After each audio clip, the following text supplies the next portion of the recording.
ద్వితీయోపదేశకాండం లైట్స్ వేయండి.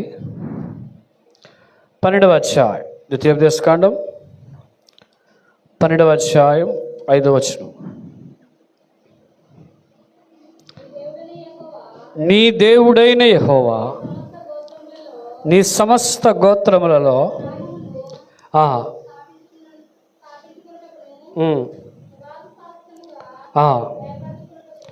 ఏర్పరచుకున్నటకును స్థలమును వెదకి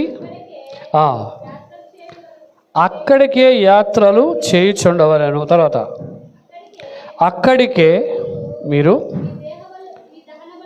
మీ దహన బలులను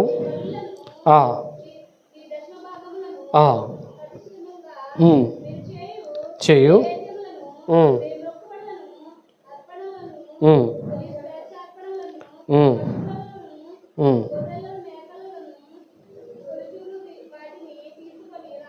రావాలని. ఇంకొక వచనం చదవండి.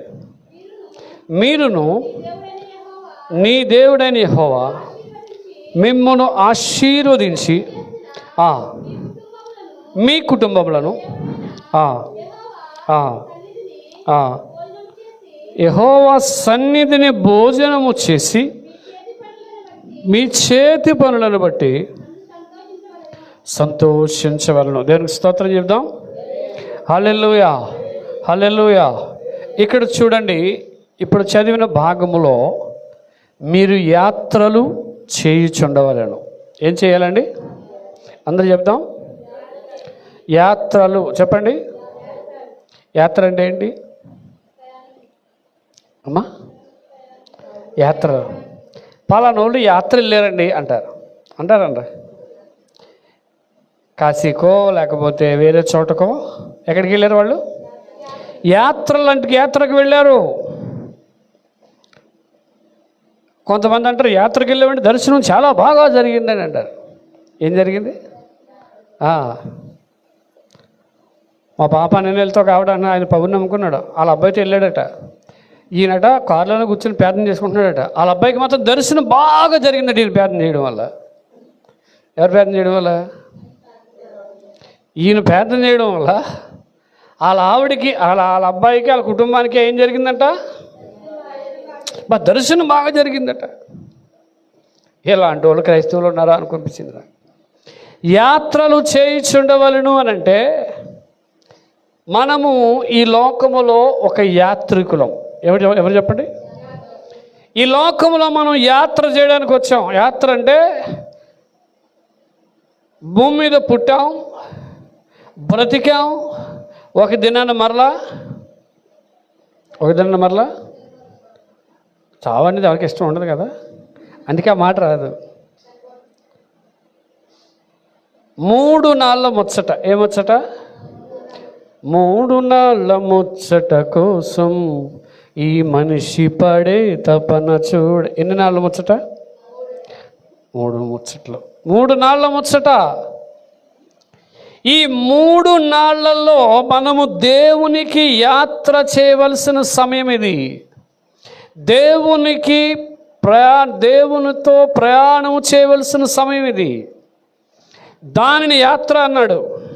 యాత్ర అంటే బస్సు ఎక్కేసి తిరిగేయడం కాదు. ఒకడు అనుకున్నాడట, విశాఖపట్నం పలానా గుడికి వస్తానని మొక్కున్నాడట, నడిచి వస్తానని. ఎలాగా?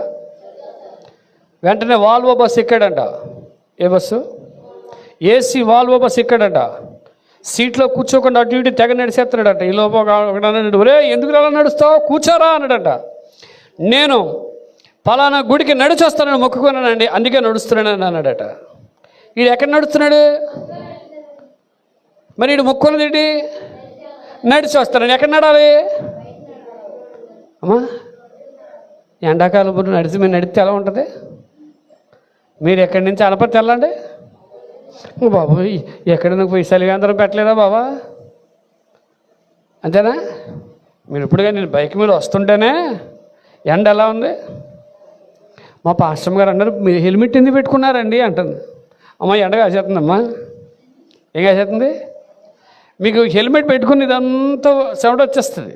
హీట్, భయంకరమైన హీట్ వస్తుంది. ఇదే ఎండ తగలకుండా అంతే. యాత్ర అనుభవం. ఏ అనుభవం? ఇశ్రాయేలీయులు ఐగుప్తు నుంచి కనాను దేశానికి యాత్ర చేశారు. మనము ఈ లోకంలో పుట్టిన మనము ఈ లోకంలోంచి కనాను యాత్ర అంటే పరలోకం వెళ్ళేంత వరకు ఈ భూమి మీద మనం ఏం చేయాలి? యాత్ర చేయాలి. దానికి స్తోత్రం. అయితే 3 విషయాలు ఇక్కడ చెప్పాడు. ఎన్ని విషయాలు? ఈ యాత్ర చేసేటప్పుడు దేవునికి ఒక స్థలమును చూడాలంట. ఏం చూడాలండి? దేవుడికి ఒక స్థలం. అందరూ చెప్పండి, దేవునికి ఒక స్థలము. రెండవది ఏంటంటే, దేవుడు ఒక స్థలాన్ని కోరుకుంటే ఆ స్థలమును దేవునికి ఇవ్వాలి. రెండవది, దేవునికి అర్పణ ఇవ్వాలి. ఏమి ఇవ్వాలి దేవునికి? మొట్టమొదటిది ఏంటి? ఆయనకు ఒక స్థలం కావాలి. రెండవది అర్పణ. దేవుడు కోరుకున్న అర్పణ ఇవ్వాలి. నీ అర్పణ నువ్వు ఇచ్చితే కాదు. మూడవది ఆయన సన్నిధిని భోజనం చేయాలంట. ఎక్కడ? ఎన్ని నేర్చుకున్నారు మా? మొదటిది ఏంటి? దేవుడు కోరుకున్న స్థలం. 2 ఈ అర్పణ, ఆయనకి ఇష్టమైన అర్పణ. చెప్పండి, ఆయన కోరుకున్న అర్పణ. ఏ అర్పణ? 3 ఆ దేవుని సన్నిధిని మనం ఏం చేయాలి? 3 నేర్చుకున్నారా? అయిపోయింది వాక్యం. ఎన్ని నేర్చుకున్నారా? 3 సింపుల్గా చెప్పేస్తానండి, ఎక్కువ చెప్పను. దేవుడికి ఒక స్థలం కావాలండి. ఏ స్థలమో తెలుసా? దేవుడిని ఆరాధించే స్థలము కావాలి అని ఇక్కడ కోరుకుంటున్నాడు. ఈ పై వచనాలన్నీ మీరు చదివితే 2వ వచనం చదవండి.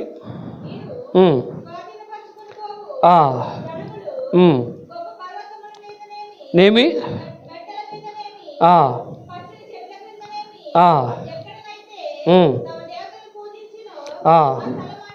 ఆ స్థలములన్నిటినీ ఏం చేయాలండి? పక్కోడు స్థలాన్ని. ఏ స్థలం అది? ప్రతి చెట్టు కింద పూజ పెట్టేశారు. ప్రతి చెట్టు కింద. ఎక్కడ? పర్వతం మీద. ఏ మీద?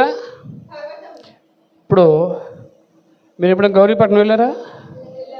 గౌరీపట్నం గుడి ఎక్కడ ఉంటుంది? పెట్టారు అక్కడ. ఎవరిని? మేరీ మాత. ఏ మాత? గుణదల కొండ. పర్వతముల మీదనేమి, ఇంకా మెట్టలు. ఎక్కడైతే మెట్ట ఉందో చూడండి. మీకు ఎప్పుడైనా పాడేరు వెళ్ళారా అమ్మా? పాడేరు దగ్గర ఘాటి ఎక్కుతున్నప్పుడు ఆ ఘాటి ఎక్కుతున్న పక్కన యేసుప్రభు బొమ్మ పెట్టాడు. చూసారా? ఎప్పుడైనా చూసారా? నేను అక్కడికి వెళ్ళినప్పుడు అడిగాను, ఈసారి యేసుప్రభు బొమ్మ ఇక్కడ పెట్టడానికి కారణం ఏంటంటే, ఈ ఘాటి ఎక్కాలంటే యేసుప్రభుని తలుచుకుంటేనే కానీ ఘాటి ఏమవుతట ఎక్కదు అని పెట్టారంట అక్కడ. దేనికి? ఘాటి ఎక్కదని. అప్పుడు అనుకున్నాను, నిజమా అనుకున్నాను. మీరు కొన్ని చోట్లకి వెళ్ళిపోతే కొన్ని ప్లేసుల్లో కొన్ని దేవతల నుంచో పెడతారు. ఇది ఎందుకు నుంచో పెట్టరు అని అడిగితే, ఇక్కడ ఈ దేవత ఉండడం వల్ల నీళ్లు రచ్చి మమ్మల్ని ముంచివేయవు అని కొంతమంది ఫీలింగ్. ఎవడు ఏది పడితే దాన్ని ఏం చేశారు? మెట్టల మీదనేమి. ఎక్కడండి? చెట్టు కింద. చెట్టు దేవుడు. చెట్టు మామిడమ్మ దేవుడు, అరటికాయమ్మ దేవుడు, చింతకాయమ్మ దేవుడు. అందుకే చింతల్లి. ఏం తల్లి చెప్పండి? చింతల్లి పేరు విన్నారు ఎప్పుడైనా? చింత చెట్టు. ప్రతిది. మొన్న ఎక్కడో చూసాను, ఏదో గొబ్బాలమ్మ అంట. ఏమ్మా? గొబ్బాలమ్మ. మరి అది ఎలాగనా కాదు. చూడండి ఎలాగా వచ్చేసి. అంటే ఇవన్నీ ఎందుకు చెప్పాడంటే, చెట్ల కిందనేమి. ఎక్కడండి? ఎక్కడ పచ్చగా చెట్టు ఉంటే ఆ కింద కూడా ఏం చేశారు? 3 వచ్చింది చదవండి. ఆ దేవతను పూజించిన ఆ స్థలములన్నిటినీ బొత్తిగా ఎత్తుగా పాడు చేయాలి. వారి బలిపీఠములను పడద్రోసి వారి విగ్రహములు పడగొట్టి వారి దేవతాస్తంభములు అగ్నితో కాల్చి వారి దేవతా ప్రతిమను కూలదోసి వారి పేరులు అచ్చట లేకుండా. అబ్బా, ఎంత చేస్తారా? ఎంత చేసేవాళ్ళు ఉన్నారా? యేసుప్రభుని నమ్ముకున్నా ఇక్కడ ఏదో కనిపిస్తుంటుంది. ఏంటది? తాళ్ళు ఎత్తు, ఏదో తాడు కట్టుకుంటారు. ఎందుకు కట్టుకున్నారంటే ఏదో కొన్నిసార్లు కొంతమంది జీవితాల గురించి ఆలోచన చేసినప్పుడు, అయితే ఇక్కడ ఎందుకు దేవతా విగ్రహాలు పగలగొట్టమన్నాడు? ఎందుకు ఈ చెట్ల దగ్గర ఉన్న బలిపీఠాలు త్రోసేయమన్నాడు, కాల్చివేయమన్నాడు? మీకు అందరికీ ఎలా ఉంటుందండి ఈ వచనం? ఇప్పుడు ఈ మధ్యకాలంలో హిందువులు కూడా బైబిల్ చదివి, ఇదిగో మీ దేవుడు మా దేవతా విగ్రహాలను ఏమన్నాడు? పడగొట్టమన్నాడు, కాల్చమన్నాడు, పాడు చేయమన్నాడు. మీ దేవుడు ఎలాంటి దేవుడు చూసారా? కానీ బైబిల్లో అసలు విషయం ఏంటో చెప్పమంటారా? అసలు ఎందుకు ఈ దేవతలను నశింపజేయమన్నాడు అంటే, ఇది యేసుప్రభు నమ్ముకున్న వాళ్ళు కాదు, వేరే వాళ్ళ దేవతలు. ఎవరి దేవతలు? ఇప్పుడు మీరు 106 కీర్తన చదివారు కదా, 106 కీర్తన ఒకసారి తీయండి. ఎందుకు వారు అలా చేయమన్నారో చూద్దాం. 35వ వచనం. సహవాసం చేసి ఎవరు నేర్చుకున్నారు? అన్యజనులతో సహవాసము చేసి వారి క్రియలు నేర్చుకున్నారు. ఇంకేం చేశారు? వాడి విగ్రహాలను పూజ చేశారు. ఊయాయను. తర్వాత 37వ వచనం. మరియు వారు తమ కుమారులను కుమార్తెలను దేనికి బలిగా అర్పించారు? అందరు నాకు చూడండి, మీకు పిల్లలు ఉన్నారా? మీ పిల్లలు దేవునికి బలిస్తారా? ఆడు ముక్కులోంచి శివుడు గారిపోతున్నా నా బాబే నా బాబే అని ముద్దాడతారు, కానీ ఏం చేయరు. నేను చాలాసార్లు చిన్నపిల్లలు అంటే నాకు ఇష్టం కాబట్టి మా బంధువులు ఎవరైనా వచ్చారనుక ఆ పిల్లల్ని ఎత్తుకొని నాకు ఇచ్చేయండి అమ్మా అంటుంటాను. తీసుకోండి అంటారు. ఇదే ఇచ్చేతారా వాళ్ళకి ఎంత ప్రేమ ఉంటుందో. సో మనం పొలమూరులో ఫంక్షన్ జరిగితే అబ్బాయి ఎవరిదో నా దగ్గరికి వచ్చాడు. అమ్మ నేను ఉంచేసుకుంటానంటే ఉంచేసుకో అన్నారు. వెళ్ళిపోయినప్పుడు ఏం చేశారు? వెళ్ళిపోయినప్పుడు మరి ఉంచేసుకో అని అన్నారు. ఉంచుకుంటారా? మన పిల్లలంటే చాలా ఇంట్రెస్ట్ మనకి. కానీ ఇక్కడ ఏం చేశారు తెలుసా? వీరు అన్య దేవతలతో సహవాసం చేయడం ద్వారా వాళ్ళు ఏం చేశారు? ఆ పిల్లల్ని దేనికి బలిగా అర్పించారు? కుమారులను కుమార్తెలను దెయ్యానికి బలిగా అర్పించేస్తున్నారంట. పిల్లలకి ఏం తెలుసు? రక్తం. పిల్లలకి నిరపరాధ రక్తము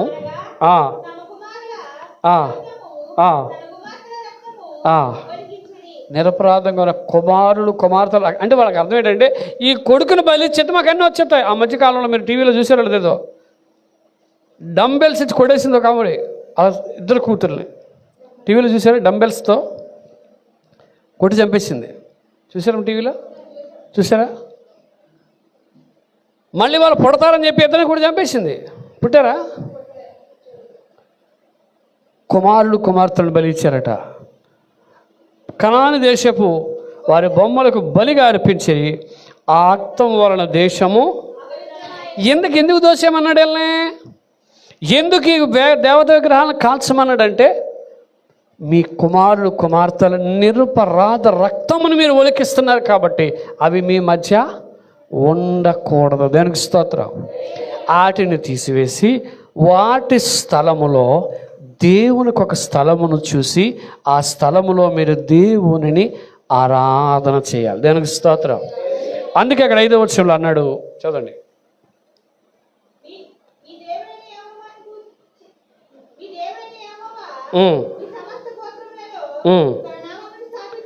స్థాపించుటకును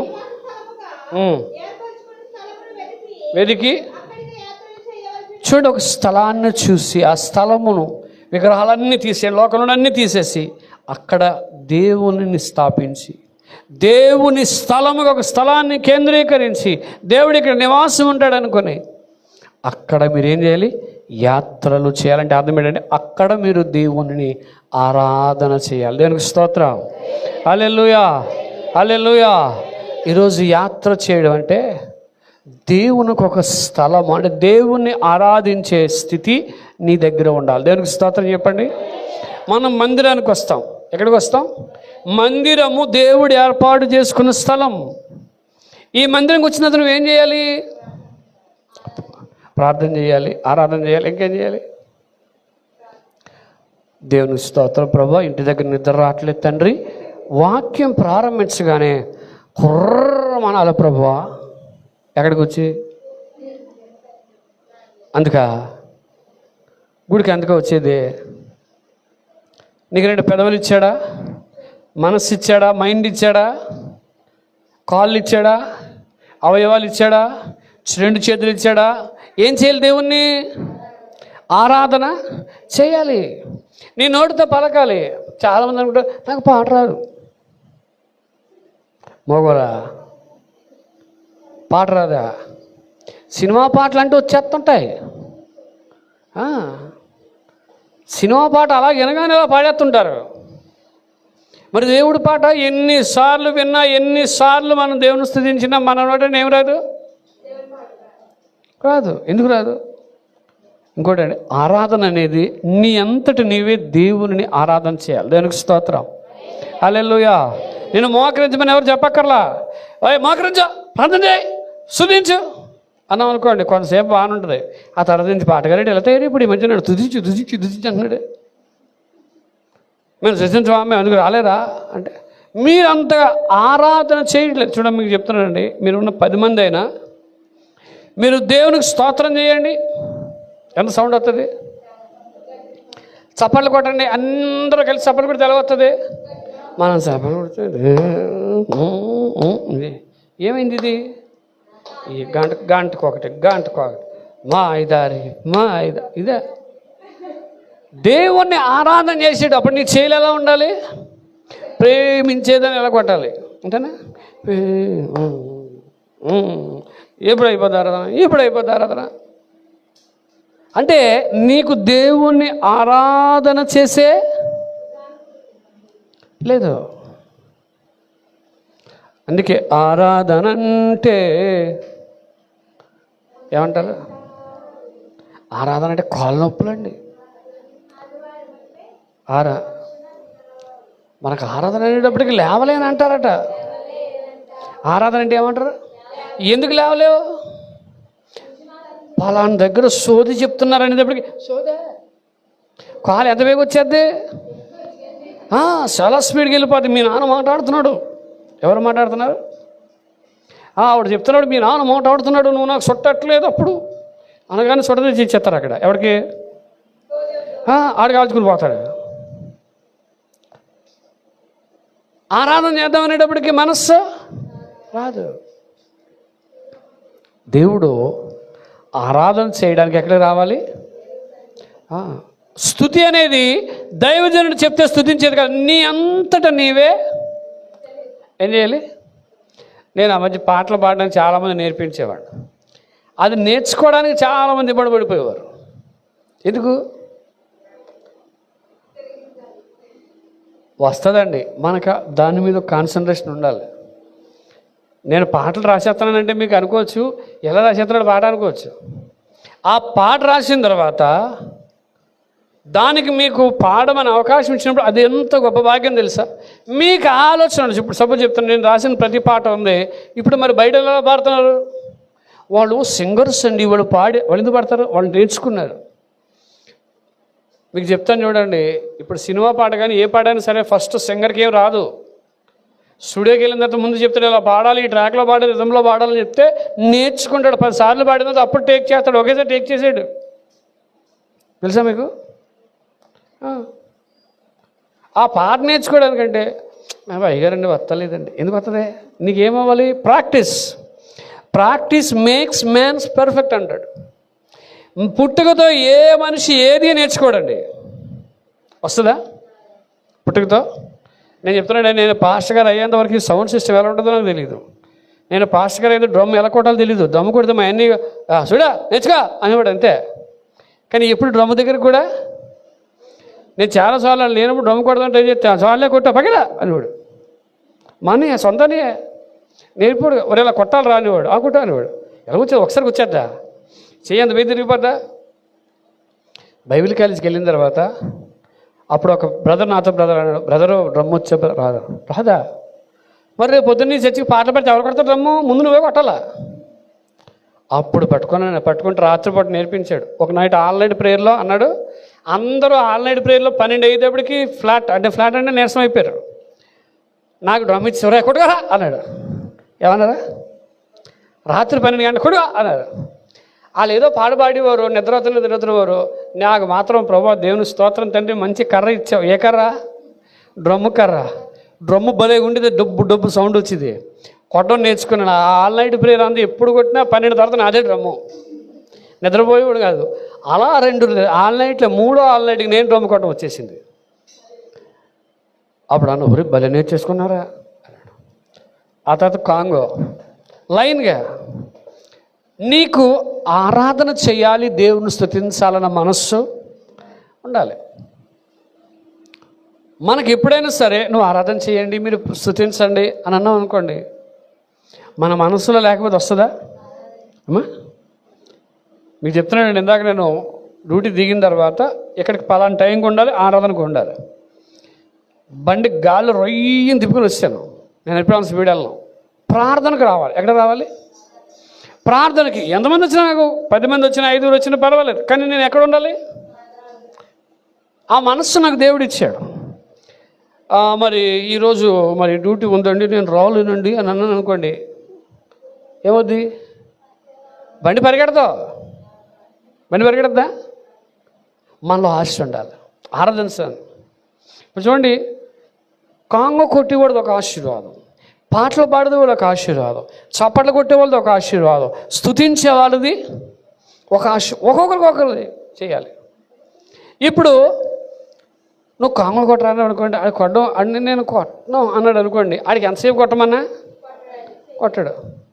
మిమ్మల్ని పాట పాడమన్నాడు అనుకోండి, పాట అండి అన్నారంటే అర్థం అయిపోద్ది. నాకు అర్థం ఏంటి? మీరు నిండు దగ్గర నుంచి వచ్చినప్పుడు నేను ఈ పాట పాడాలి అంతేనా? ఇంటి దగ్గర నుంచి వచ్చిన నేను ఈ పాట పాడాలి, దేవుని మహిమపరచాలి అనే కాన్సెప్ట్ రావాలి. స్థలము, యాత్రా స్థలం ఏంటి తెలుసా? దేవునిని ఆరాధించాలి. ఏం చేయాలి? రెండోది చూద్దాం, ఎక్కువ వెళ్ళిపోతున్నానేమో. 6వ వచనం, అక్కడికే మీరు ఏం చేయాలి? ఏమర్పించాలట? రెండవది, మొట్టమొదటిది దేవుని కోరుకున్న స్థలంలో ఆరాధన చేయాలి. రెండవది దేవునికి అర్పణలు అర్పించాలి. ఏమర్పించాలి? దహన బలి. అంటే ఇక్కడ మనం ఇప్పుడు దహనం చేయాల్సింది ఏమీ లేదు, కాల్చాల్సిందేమీ. నేను ఆల్రెడీ మనం చెప్పాను, కాళ్ళు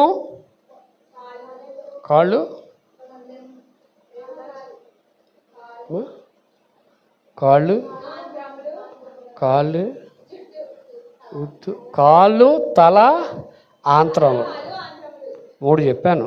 మనకి ఆడ గుర్తుంటాయి ఇవన్నీ అమ్మా. తలను కాల్చాలి, కాళ్ళను కాల్చాలి, ఆంత్రము కాల్చాలి. తల అంటే నీ తలంపులు, పాపపు తలంపులన్నీ కాల్చాలి. కాళ్ళు పరిగెట్టకూడా నీ దగ్గరికి ఏమవుతాయి? పరిగెడతాయి. ఆ కాళ్ళని ఏం చేయాలి? ఆంత్రములు. ఇవి పైకి కనబడతాయా?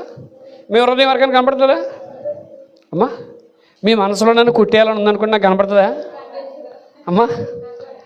మీరంటే మీరు కదా, మా పాస్టమ్మ గారికి ఇప్పుడు కుట్టేయాలి మా నేను కనబడుతుందా? మా ఆవిడ గారు ఈ ఎల్ఈడి స్కాన్లు ఏమైనా కనిపిస్తుందా అమ్మా?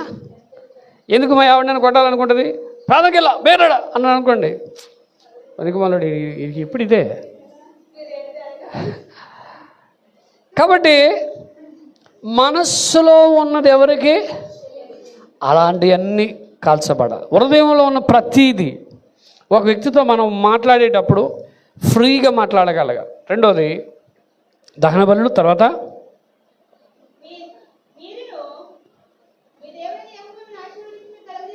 6వ వచనం, మీ దహన బలులను, మీ బలులను ఏ భాగం? దశమ భాగం. దేవునికి ఇవ్వాల్సింది దశమ భాగం. అంటే మీరు దేవుడికి ఎంత సంపాదిస్తే దానిలోంచి మనం ఇందులో అందరూ ఫెయిల్ అయిపోయింది ఎక్కడ తెలుసా? వారు సంపాదించిన దేవునికి ఇవ్వలేరు. త్యాగం బలి అర్పణ అంటే త్యాగం అండి. పేద విధవరాలు కాసులన్నీ వేసేసింది. ఆవిడకంటే ఎక్కువ వేసిన వాళ్ళు ఉన్నారు, కానీ ఆవిడ ఏం చేసింది? ఉన్నదంతా ఎవరికి ఇచ్చారు? కోల్గేట్ వాడతారా మీరు? కోల్గేట్ వాడు క్రిస్టియన్ అంట. ఆవిడొక సెక్యూరిటీ గార్డ్. ఎవరు? ఆ గేట్ దగ్గర ఉంటే కాల్ అంటే వాళ్ళ రా అంటే వచ్చేవాడంట. మళ్ళీ గేట్ దగ్గరికి వెళ్ళిపోయాడంట. Call gate. అర్థమైంది? అర్థం లేదా? గేట్ దగ్గర ఉండేవాడు కాల్ చేస్తే ఎవరు వెళ్ళరా, టీ పెట్టరా, ఎవరు వెళ్ళరా, సెల్యూట్ కొట్టు అంటే ఇలా కాల్ అంటే పిలిస్తే వచ్చేవాడు. అందుకని ఏం చేశాడు? కాల్ గేట్ అని పెట్టుకొని ఆ కోల్గేట్ అనే కంపెనీని స్టార్ట్ చేశాడు. ఈరోజు ప్రపంచంలో కోల్గేట్ అంటే తెలియనాడు అన్నాడా? ఆయనట ఎంత సంపాదిస్తే అంత దశం భాగం ఎవరికి ఇస్తాడు? దేవునికి ఇచ్చేస్తాడు. దేవునికి స్తోత్రం. ఈరోజు అనేక ఆఫ్రికా దేశాల్లో పేద ప్రజలకి ఒక రకమైన బియ్యం సపోర్ట్ చేస్తున్నాడు ఆయన. ఆ యొక్క దాన్ని బట్టే ఆఫ్రికా దేశాల్లో చాలామందికి సహాయం అందజేస్తున్నాడు. దశమ భాగం. ఏ భాగం? తర్వాతది నైవేద్యము. ఇప్పుడు మనం నైవేద్యం తేవక్కర్లేదు. నైవేద్యం తీసుకొస్తారా? నైవేద్యం అవసరం లేదు. ఏ అర్పణ? మొక్కుబడి అర్పణ. మనం చాలాసార్లు మొక్కుకుంటాం కదా. ఆ మొక్కుబడి అర్పణ తర్వాత ఏ అర్పణ అండి? అందరూ చెప్పండి. స్వేచ్ఛార్పణలు. గట్టిగా చెప్పండి అమ్మా. స్వేచ్ఛ అర్పణలు చెప్పండి. ఏమర్థమైంది మీకు అమ్మా?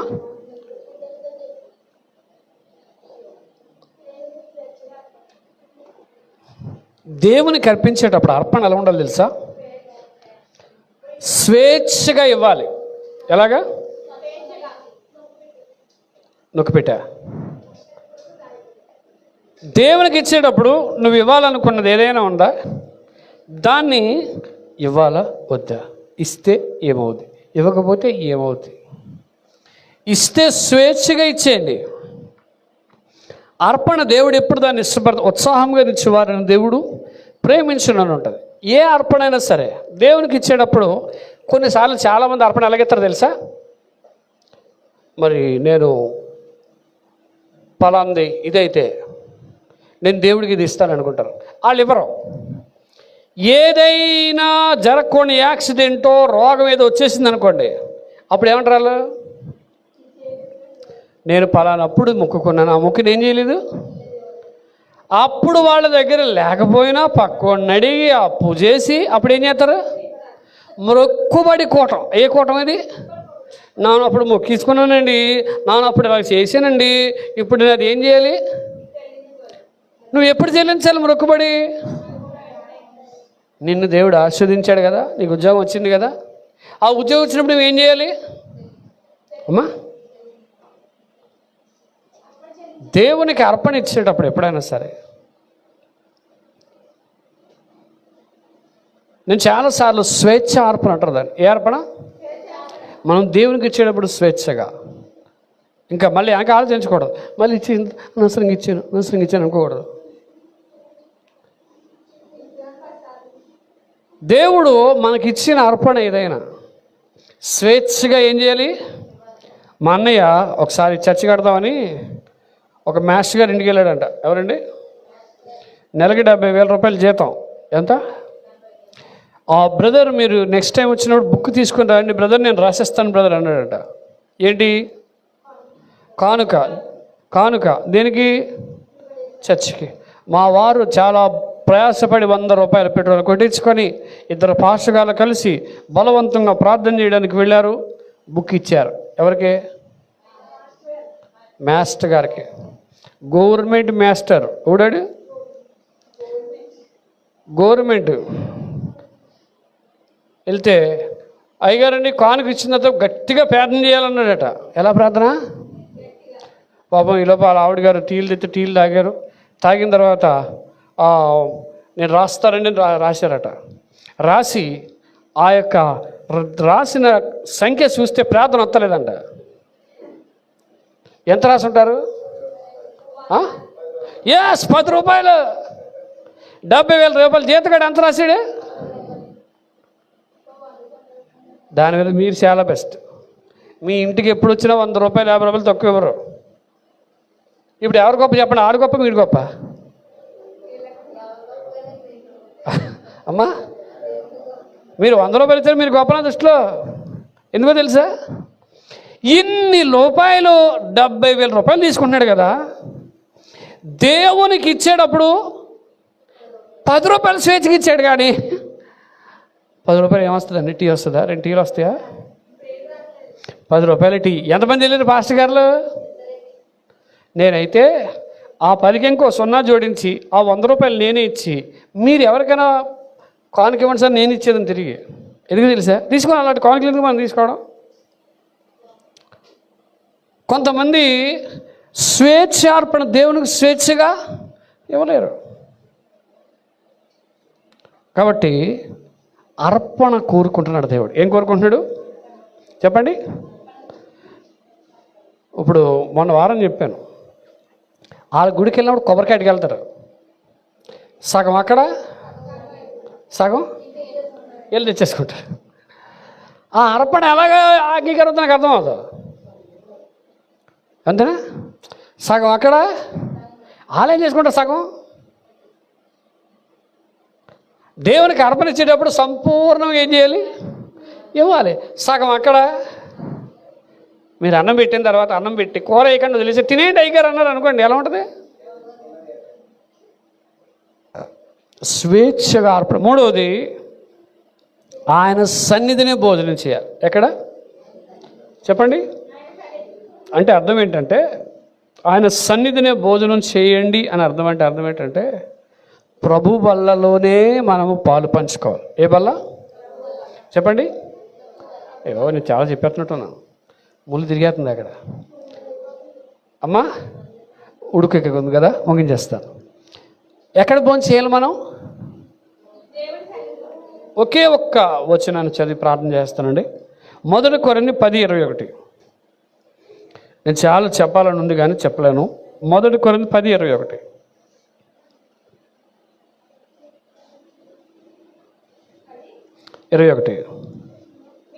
మీరు ప్రభు పాత్రలోనిది త్రాగా. ఏ పాత్రది? ప్రభు పాత్ర ఉంది, దెయ్యము పాత్ర ఉంది. అంటే ప్రభు పాత్రలోనిది దెయ్యం పాత్రలోనిది రెండూ కలిపి త్రాగలేం. తాగుబోతాడు వచ్చి, అయ్యగారండి దేవుని స్తోత్రం అండి అని తెల్లబట్టలు వేసుకొచ్చేసి, అయ్యగారండి దశంభాగం ఇది ఏది సంస్కారం ఇచ్చాడు అన్నాడు అనుకోండి, తాగకూడదు. దెయ్యముల బల్ల యొద్ద ఉన్నప్పుడు మళ్ళీ వాడు ఎక్కడ రాకూడదు? త్రాగ నేరరు అని ఉంటుంది. ఏం చేయకూడదు? పాలు పొందకూడదు, త్రాగ నేరరు. అందుకే మేము ఇచ్చేటప్పుడు చెప్తాం, మీలో ఎవరైనా అయోగ్యంగా తీసుకుంటున్నారేమో చూసుకోండి. కాబట్టి ఈరోజు ఎక్కడ భోజనం చేయాలి మనం? ఆయన సన్నిధి. ఎక్కడ? ఆయన సన్నిధిలోనే భోజనం చేయాలి. 3 విషయాలు చెప్పాను. 1, ఆయన స్థలం చూడాలి ఆరాధన చేయటానికి. ఆయన ఆరాధించడానికి ఒక స్థలం, అదే మందిరం. 2వది, ఆయనకు అర్పణ, ఇష్టమైనది కోరుకున్న అర్పణ, స్వేచ్ఛార్పణ. 3వది, ఎక్కడ భోజనం చేయాలి? అలాగని భోజనం చేయాలి కదా, చర్చిలోనే భోజనం చేయాలన్నారని ఆదివారం పూట ఎక్కడే ప్రసాదం తినుకొని ఎక్కడే ఉండిపోతాం అయ్యారు. ఇది కాదు. ధవళేశ్వరంలో కావడం ఉంది, నేను ఎక్కడే ప్రసాదం తినుకొని ఎక్కడే ఉండిపోతానని అంటుంది. ఎక్కడ? చర్చిలో ప్రసాదం ఎవరు పెడతారు? అప్పుడు చెప్పారు, చర్చిలో ప్రసాదాలు అయ్యటమ్మా, చర్చిలో ప్రసాదాలు అయ్యటరు. మీకు సేవ చేయాలని ఉంటే, దేవుని నమ్ముకోవాలని ఉంటే దానికి వేరే రూట్ ఉంది. మీరు ఎలా బ్రతకాలని దేవుని చూపిస్తాడు. కాబట్టి చాలామంది దేవుని సన్నిధిలోనే భోజనం చేయాలంటే పరిశుద్ధతతోనే మనము ప్రభువులను ఆచరించాలి. దేవునికి స్తోత్రం. అటు రీతిగా దేవుడు మీ అందరిని దీవించి ఆస్వాదించునుగాక. ఆమేన్. అందరూ లేచి నిలబడి కానుకలు సమర్పిద్దాం.